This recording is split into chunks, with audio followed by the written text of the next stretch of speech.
Rhun ap Iorwerth.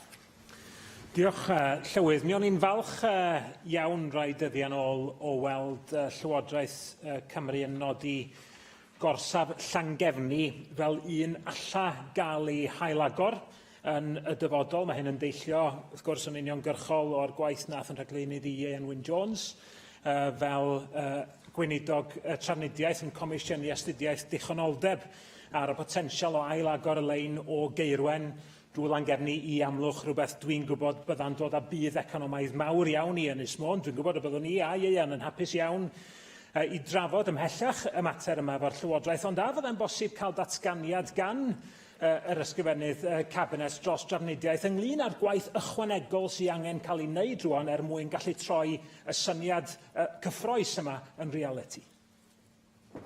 Well, the Cabinet Secretary had, as you have acknowledged, recently announced the prioritisation of 12 new railway stations across Wales. That decision was made assessing a number of proposals against the wellbeing goals set out in the Wellbeing of Future Generations Act.